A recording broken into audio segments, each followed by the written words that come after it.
안녕하세요. 제가 처음 메타인지라는 단어를 들었을 때 25년 전이에요. 25년 전이면은 제가 그때 대학교 4학년이고요. 그리고 결혼도 안 하고 아이도 없어요. 근데 그때 책에서 처음으로 봤는데 메타인지 그 단어, 이제 영어로 metacognition이라고 나왔었죠. 근데 그때 읽었을 때 너무 재밌었어요. 너무 재밌었고 궁금한 것도 많았었고 약간 철학적인 게 있었어요. 그리고 그렇게 생각하게 만드는 그런 내용이었어요. 이제 예를 들어서 내가 나를 모를 수 있어? 이런 생각하게 됐고, 그리고 내가 나를 모르면은 누가 알아? 그런 생각도 했고, 그리고 내가 지금 나를 모르고 있으면은 어떻게 알 수 있어? 이런 생각도 많이 하게 됐고, 그리고 그런 내용도 있었어요. 메타인지가 우리가 머릿속에 뭐가 있다는 것을 아는데 말만 못해요. 약간 마술 같았어요. 근데 옛날 그 생각하면은 조금 엄청 행복한 기억이었어요. 메타인지에 대해서 궁금해졌고, 그래서 공부하기 시작했고, 대학원 갈 때도 나는 메타인지 할 거다 결정 바로 했어요. 그래서 이제 20년 넘게 메타인지 연구를 하게 됐어요. 근데 이제 가끔씩 그런 상황이 있어요. 제가 이제 작년에 메타인지 학습법이라는 책을 썼어요. 근데 이제 사람들이 와서 얘기해요. 메타인지 궁금한데 왜 궁금한지 그런 거 물어봐요. 우리 아이가 있는데 메타인지를 키우고 싶어서 그런 거를 많이 물어보죠. 한 번도 누가 와서 저한테 내가 나를 더 알고 싶다. 내가 나의 메타인지를 키우고 싶다. 그런 질문 한 적 없어요. 그래서 아주 가끔씩 그렇게 생각하게 돼요. 그 옛날에 저는 그냥 메타인지 자체가 재밌었는데, 그리고 엄청 중요하다고 생각했어요. 어른들도 아이들도 메타인지가 모든 사람한테 중요하다고 생각해요. 그리고 제가 처음 배웠을 때 이거는 내가 필요한 거라고, 나한테 너무 중요하고 내가 메타인지를 제대로 안 키우면은 행복을 못 찾는다고 생각했어요. 나의 아이덴티티를 못 찾을 거라고 생각을 했어요. 특히 이제 교포가 미국에서 살면은 내가 미국 사람인지 한국 사람인지, 뭐 한국말을 이만큼 하면은 한국 사람이 되는 건가? 아니면은 완전히 그래도 미국 사람인가? 이런 게 다 메타인지랑 관련돼서 메타인지가 어른한테도 모든 나이 사람들한테 중요하다고 생각을 했어요. 근데 아무튼 한국에서 이제 메타인지 학습법 책을 쓰고 부모들이 이제 많이 관심 갖게 됐어요. 그리고 항상 부모만 와서 메타인지 학습법 우리 아이 키워주라고 그런 거 제일 많이 들었고, 근데 많은 부모들이 이제 책 읽으면 실망할 수도 있다고 생각을 하거든요. 왜냐하면 메타인지의 비밀이 있어요. 아이의 메타인지 키우는 비밀. 그게 바로 부모의 메타인지예요. 부모가 자신의 메타인지를 키우면 그때만 아이의 메타인지도 자라난다고 생각해요. 다른 방법이 없어요. 이제 그 전 이제 강의에 말을 했었잖아요. 메타인지는 나 자신부터 시작이고 끝도 나 자신이에요. 다른 데로 안 가요. 다른 사람으로도 안 가고. 그래서 그렇게 약간 이제 아이의 메타인지를 키우고 싶으면 그렇게 항상 말하고 싶어요. 당신의 아이, 부모의 메타인지가 더 중요할 수도 있다고. 그렇게 믿고 있어요, 저는. 그런 메타인지가 뭔지 그러면 생각하면 나 자신을 다시 바라보는 거예요. 자신을 바라볼 때 이게 모니터링이라고 생각하고, 그리고 모니터링을 제대로 하면은 컨트롤도 제대로 되는 거예요. 제가 자신을 봐서 이거는 조금 어렵다. 그러면은 컨트롤을 하면 돼요. 조금 더 공부하면 되겠구나. 모니터링하고 컨트롤하는 사람이 나예요. 나 자신. 다른 사람이 아니에요. 이 두 단계 다.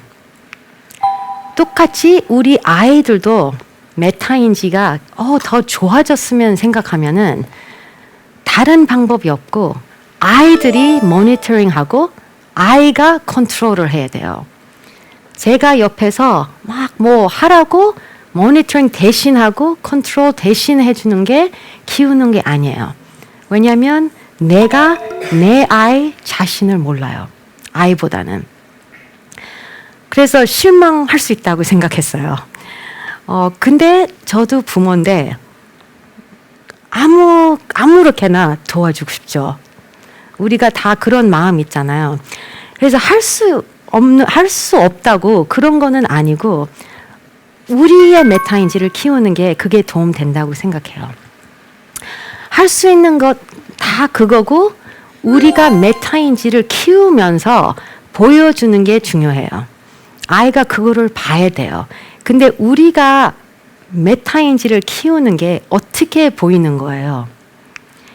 행동으로 아니면 말이라도 이런 얘기를 해줘야 돼요. 나도 실수 많이 해. 왜냐하면 실수가 메타인지의 메커니즘이었잖아요. 나도 노력 많이 해. 왜냐하면 나도 천재 아니니까 너도 천재 할 필요 없어. 노력을 겁낼 필요 없어요. 그리고 내가 해보니까 불편한 학습이 좋은 학습인 것 같아. 이거는 보여주는 게 어려워요. 왜냐하면 내가 학습을 해야 돼요. 그게 제일 어려운 건데 안 보여주면은 못 배워요, 아이가. 근데 방해하는 말들이 있어요. 오늘이 월요일 날이고 금요일 날에 아이가 시험이 있어요. 그러면은 엄마가 아이한테 1시간만 하면 되겠다. 왜냐하면 그 전 시험 봤을 때 1시간 정도 했는데 100점 받았어요. 약간 그런 기억 때문에 1시간을 얘기하는 거예요. 그러면 아이가 어떻게 공부를 할까요? 끝까지 공부 안 하고 바로 전날 공부하게 되죠. 1시간 동안. 그리고 부모도 괜찮다고 생각해요. 왜냐하면 그전에도 그렇게 공부해 왔으니까 성공을 했어요. 초등학교 2학년 학생이. 어린 학생이. 그래서 이제 초등학생 때 1시간 하는 게 가능하거든요. 그래도 100점 받을 수 있어요. 근데 이렇게 1시간을 말하면은 학습 방법을 무시하는 거예요. 이렇게도 공부할 수 있잖아, 1시간을. 15분씩 매일 조금씩 공부할 수 있잖아요. 그리고 조금 이제 메타인지가 자기 자신이 하는 건데 부모가 너 1시간 해. 그게 더 말이 안 되는 게 학습하고 메타인지를 같이 붙이면 그게 진짜 짧은 시간 동안 계속 모니터링을 해야 되는 거거든요. 그래서 사실은 학생도 모르고 부모도 몰라요. 얼마나 걸릴 건지. 이 학습이. 시작만 하면 돼요. 시작하잖아요. 뭐 1분을 했어요. 그러면 아이가 이거 생각보다 어렵다. 그럼 계속 해야 되겠다. 1분을 더 해요. 아직도 어렵다. 1분을 더 해요. 끝나는 시간이 모르는 거예요, 아무도. 그래서 그거를 찾기 위해서 모니터링하고 컨트롤을 대신하면 안 된다고 생각해요. 이거는 다 아시죠? 벼락치기랑 분산 학습이잖아요. 그 인지 실험에서 제일 많이 나왔던 실험, 제일 많은 데이터가 있는 실험이 이 두 학습을 비교하는 실험이에요. 그래서 저를 믿을 필요 없어요. 인지 실험 데이터에는 너무 많아서 뭐가 좋을까요? 항상 분산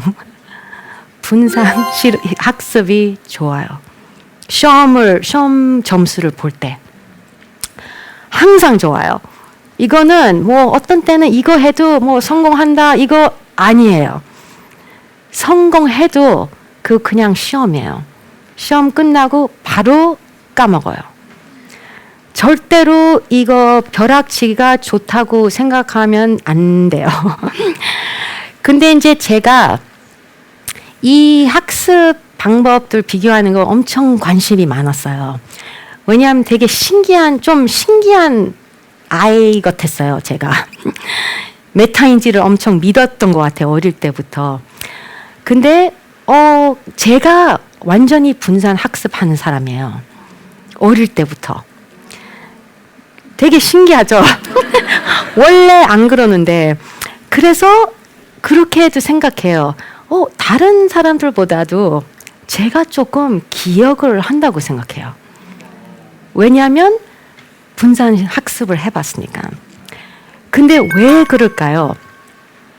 우선은 1학년부터 3학년 학생들한테 물어봤거든요. 메타인지 쪽으로 이거 할래? 이거 할래? 물어봤어요. 언제 공부를 다시 할래? 그 어린 아이들이 거의 다 벼락치기를 시작했어요. 그거를 선택했어요. 근데 그전 강의를 말했잖아요. 초등학생들은 컨트롤을 못해요. 그래서 그거를 좋아한다고 좋은 거 아니죠. 근데 분산 학습이 왜 좋은 거예요? 15분 하고 그리고 쉬는 거잖아요.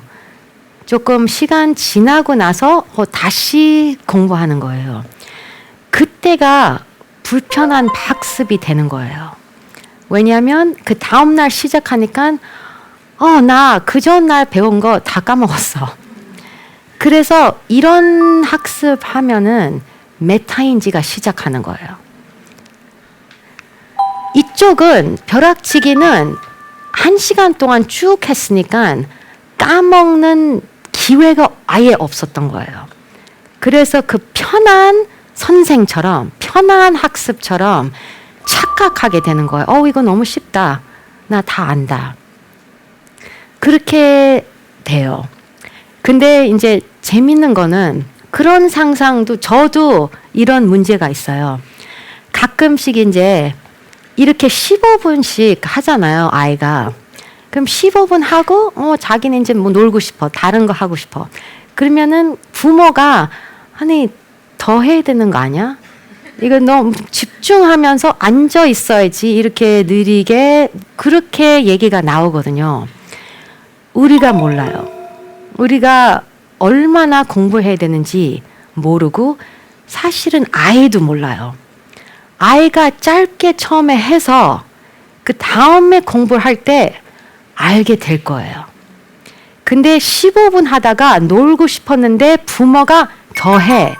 그랬으면은 까먹는 그 기회가 아예 없어지는 거예요. 그래서 컨트롤이 안 된 거예요. 그게 더 안 좋은 거죠. 그게 이제 제일 큰 문제예요. 분산 학습할 때 부모가 안 믿는 거예요. 그거를. 불안해지는 거예요. 근데 이제 이게 실험이고 1시간은 솔직히 좀 짧은 시간이죠. 학기를 보면은 처음부터 이제 계속 조금씩 배우잖아요. 이제 보통 파이널 시험이 있잖아요. 끝에. 그럼 똑같이 시험 보기 바로 전에 우리 모두 밤을 샜어요. 그렇잖아요. 그렇게 할 수밖에 없어요. 아니면은 제가 어떤 때는 가끔씩 이거 이렇게 분산 학습을 한 거예요. 학기 동안 조금씩 한 거예요. 왜냐하면 겁이 안 나요. 이렇게 까먹을 수 있다는 것을 배우는 거잖아요. 그래서 이렇게 보면은 근데 많은 부모 입장에서 이렇게 생각하는 거잖아요. 똑같이 너 더 해야 되는 거 아니야? 근데 더 위험한 거 있어요. 이거 밤새는 아이를 보면은 너무 사랑스러워. 너무 불쌍하면서 너무 열심히 한다 우리 아이. 이렇게 생각하게 되거든요. 근데 솔직히 열심히 안 하는 아이였어요. 걔 한 학기 동안 놀았던 거예요. 근데 한 학기 동안 놀았으니까 벼락치기 할 수밖에 없어요, 이제. 왜냐하면 부모도 알죠. 시험을 잘 봐야 되는데. 저도 부모니까 학생들한테 그리고 아이들한테 그래요. 이제 특히 학생들한테, 아이들이 이제 어려서 그런 얘기 많이 안 했는데 대학생들한테 꼭 말해요. 네가 학기 동안 그냥 놀았으면 밤을 꼭 새라고. 왜냐면 시험을 잘 봐야 되잖아요. 그것도 제가 항상 말하고 싶은 밸런스예요. 이제 좋은 학습 하는 게 메타인지를 키우는데 그 시간이 지났으면 할 수 없이 밤을 새요. 그렇게 해야 되죠. 그렇죠. 근데 이제 이런 경우가 있어요. 너무 이뻐 보이니까 막 새벽 3시 되면은 조금 자. 너 이제 8시간 동안 했어, 지금. 이제 다 했을 거야. 또 다시 엄마가 아는 척 하는 거예요. 얼마나 해야 되는지. 내용이 엄청 많을 수 있는데 불쌍해서 너무 열심히 하는 것 같아서 그런 얘기를 하는 거예요. 이제 조금이라도 자. 이런 말 들으면은 제일 슬퍼요. 왜냐하면 완전히 망치는 거예요. 이 아이의 학습. 이제 벼락치기가 안 좋지만 해야 되면은 괜찮아요. 근데 괜찮은 게 한 1초도 자면 안 돼요. 왜냐하면 이렇게 벼락치기를 했어요. 그리고 한 학기 동안 까먹는 기회를 안 배웠어요. 근데 이제 쭉 밤새 12시, 1시, 2시, 3시 공부하다가 다 잘 배우고 있는데 엄마가 옆에서 조금이라도 자. 그럼 자요. 4시에. 어떻게 될까요? 까먹어요. 그리고 시험 보러 가요. 8시에. 없어졌어요. 그거 벌써 없어졌죠. 왜냐하면 인간이 디케이가 있잖아요. 잊어버리는 게 뇌예요. 그래서 이런 말이 부모가 알아야 돼요. 이런 실험을 알아야 돼요. 부모가. 이제 밤을 샌다고 생각하면은 옆에서 봐서 불쌍하다. 근데 자지 마. 그렇게 해야 돼요. 너 끝까지 깨 있어야 돼. 이렇게 말을 하면은 찬스가 있어요. 좀 잘 볼 수 있는 찬스가 남아있는 거예요. 왜냐하면 계속 안 까먹었으니까 시험 볼 때도 안 까먹었어요. 스스로 하게 놔두라고 그러면은 바로 사람들이 아니 한국에서 놔두면 안 돼. 그렇게 말을 해요. 제가 이제 미국에서 왔으니까. 그리고 어떤 사람은 아니 리사 방식 안 돼. 니네 애들이 좀 특별해. 미국에서도 살아보고 그랬으니까. 그렇게도 얘기하고 제일 좀 짜증나는 말이 있어요. 아니 그래도 여기는 학원 보내야 돼. 아니 누가 보내지 말라고 했어요? 이거는 메타인지랑 달라요. 너무 말하고 싶은 거는 이거 다 노고 그리고 저는 인지뿐만 아니라 메타인지도 관심을 가지라고 얘기하고 싶은 거예요. 저는 절대로 우리 아이들 놔두는 거 아니에요. 저도 욕심 있는 엄마예요. 특히 메타인지에 대해서. 메타인지가 있으면은 노력해야 될 때 겁 없어요. 그게 너무 중요하다고 생각하니까 그게 제일 큰 욕심이에요. 우리 아이들이 문제가 생기면은 해결키를 찾기 시작하는 거예요. 해결 못해도 시작하는 거예요.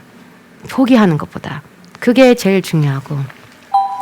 근데 이게 다 왜 어려울까요? 이제 부모라서. 문제가 아이들은 배워가는 중이에요. 그렇죠? 우리 부모들은 다 벌써 배웠어요. 너무 그냥 다 학습도 안 하고 끝났다고 생각하잖아요. 근데 문제가 이렇게 생각하면은 아이가 살아가는 게 가족을 보면은 가족 사람들은 다 천재들밖에 없어요. 왜냐하면 실수를 안 해요. 여기 솔직히 엄마들도 많이 실수 안 하는 것 같아요. 자기가 하는 거 매일 딱딱딱딱 잘해요. 뭐 애들 물 챙기는 거, 점심 다 너무 잘, 아침 해주는 거 다 너무너무 잘하니까 이게 실수하는 게 안 보여지는 거예요. 학습을 안 하니까. 그래서 제일 좋은 방법은 다시 한번 학습해야 돼요. 이제 학습하는 거는 솔직히 평생이잖아요. 그래서 이제 저도 항상 그렇게 하려고 그래요. 아이 메타인지를 키우는 것보다 제가 제 메타인지를 키우는 거예요. 이제 저는 이게 딸하고 아들인데 제 책이에요. 메타인지 학습법 책. 제가 지난번에 말했잖아요. 제가 한국말이 완벽하지 않아서 애들 한국말이 더 완벽해요. 여기서 학교 다녀봤으니까 1년. 그래서 이제 제가 책 쓰기 전에 되게 안 쓴다고 그랬거든요. 이제 근데 반은 메타인지 다 알아야 되니까 그게 되게 걱정했었어요. 책 쓰고 싶었는데 제 한국말도 그렇고 한국말 어떻게 설명할지도 잘 몰랐었고 용기가 없었어요. 근데 하루 이제 세린이한테 이런 걱정 얘기하다가 세린이가 그랬어요. 엄마가 책 쓰면은 나도 읽고 싶어. 그랬어요. 그래서 그날 시작했어요. 쓰기 시작했어요. 그런 용기가 그냥 필요했던 거예요. 그래서 약간 그때 생각하면 세린이가 아무튼 선생처럼 자기가 주인공인 것처럼 말을 해준 거예요. 제가 학생 된 것처럼 그거를 필요한 거예요, 엄마가. 그래서 그런 이제 쓰기 시작했을 때 세린이가 조금 보고 있었어요, 제 글을. 그래서 이제 책에 나오는 이야기인데 마지막에 근데 세린이가 엄마 그랬어요, 살짝. 왜냐하면 엄마도 슬프게 안 하려고. 그래서 제가 왜 세린아? 세린이가 그랬어요. 엄마 뭐 할 수 있어, 할 수 있다 쓸 때 띄어쓰기 해야 돼. 그거 말했어요. 되게 착하게. 그래서 세린아 고마워. 해서 띄어쓰기 했어요. 그래서 책 쓰면서 그게 제일 기억에 남아요. 할 수 있다. 띄어쓰는 게 배웠던 거예요, 세린이한테. 그래서 그런 이제 추억들이 엄청 많아요. 용기를 낸 거예요. 근데 부모가 엄청난 용기가 필요하잖아요. 학습하는 게 쉬운 일 아니에요. 저도 이 책 쓰는 것도 절대로 쉬운 일 아니었어요. 한국말이 이런데. 그래서 되게 많이 스트레스도 받았고 걱정도 했고 매일 쓰면서 이게 맞는 말인지 잘 몰랐었고 근데 보니까 아이들이 그 옆에서 보고 있었어요. 한 번은 이제 쓰고 있는데 기우기가 뛰어왔는데 뭘 물어보려고 그러다가 엄마 책 써? 그럼 내가 혼자서 놀고 있을게? 이런 말을 했어요. 그것도 메타인지를 보고 엄마가 이게 어려우니까 조금 시간을 줘야 된다. 이렇게도 상상한 거잖아요, 기우기가. 그래서 이제 결국에는 메타인지가 뭔지 나오면은 용기를 키우는 힘이라고 생각해요. 모든 사람들, 아이만 아니고 부모도 아니래도 모든 인간이 용기를 갖는 게 메타인지가 연습을 시키는 거예요. 용기가 왜 중요해요? 포기 안 하는 용기, 그렇죠? 실수를 극복하는 용기, 모르는 것을 인정하는 용기, 이제 안 창피하고 창피함을 무릅쓰는 용기, 이런 용기들이 사실은 살아가면서 어렵잖아요. 용기가 없으면은 못할 거예요. 그렇잖아요.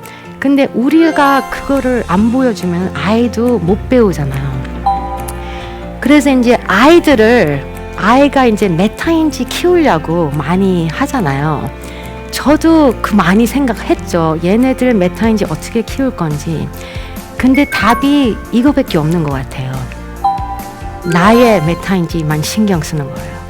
학습도 시작하고 실수도 하고 용기를 내면은 아이가 그거 보고 용기 내는 게 그렇게 복잡한 거 아닌 거구나 이렇게 생각하게 된다고 믿어요. 네, 감사합니다.